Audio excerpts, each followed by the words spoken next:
Through the generous contribution of Dr. Lewis's family, we're very fortunate to be able to share with you these timeless recordings of Dr. M. W. Lewis, a self-realized American yogi.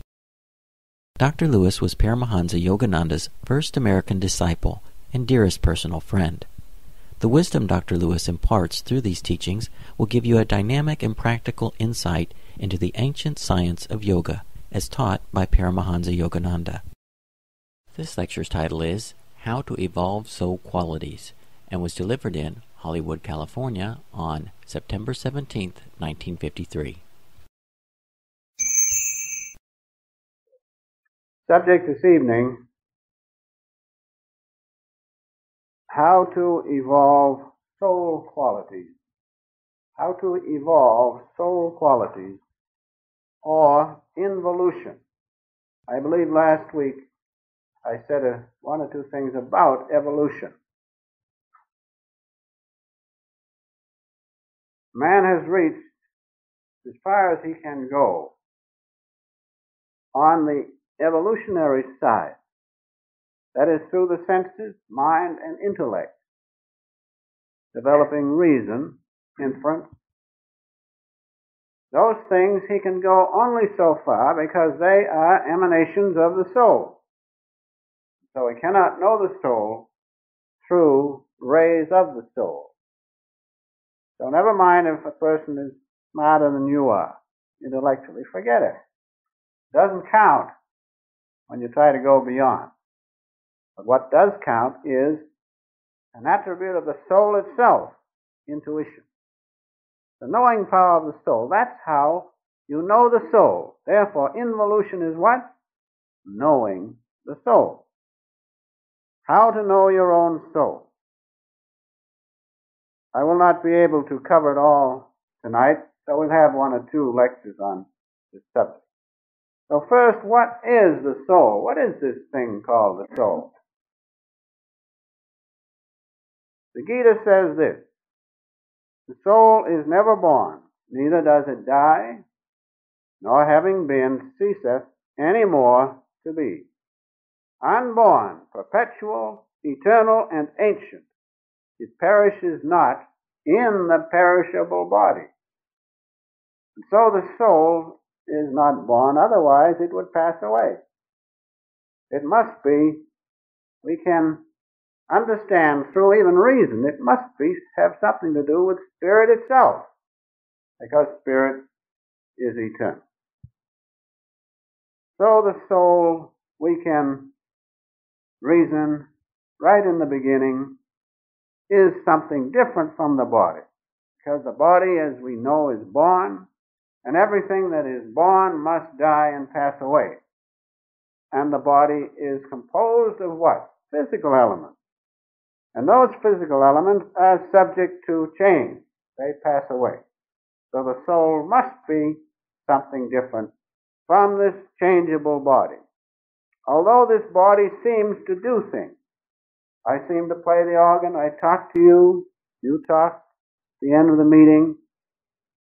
But behind that is the real doer. The body has nothing to do with it. Behind that is the imperishable soul. But the coat, so to speak, the vehicle does change and pass away. It's like moving from one house to another. The house may wear out, fall down, but the tenant, as he goes from one to another, doesn't change, so to speak. But the house does change.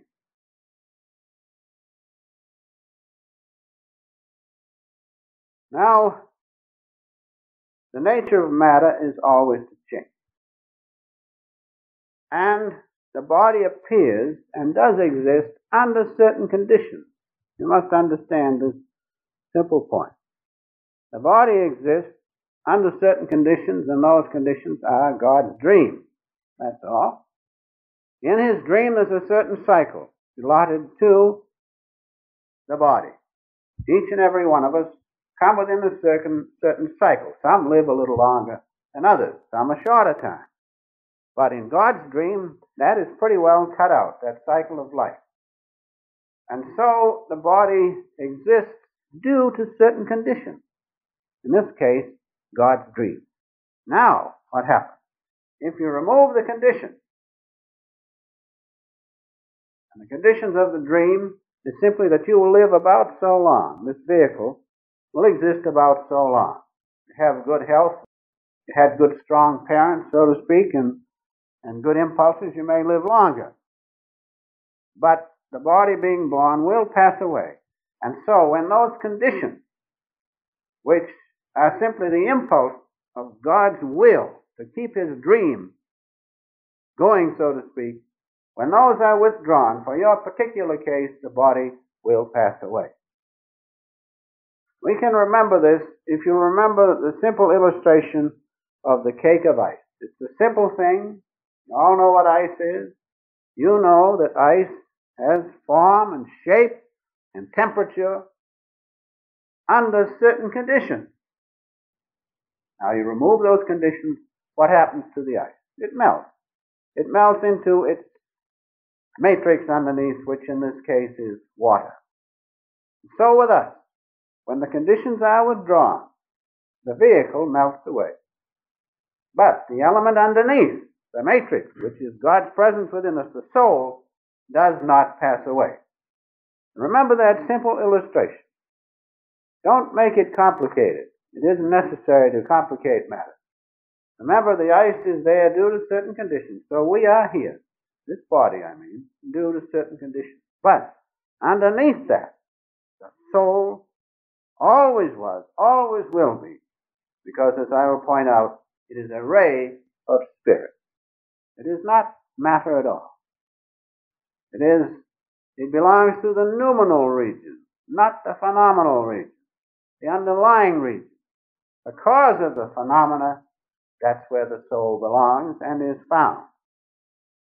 And so, broadly speaking, then the soul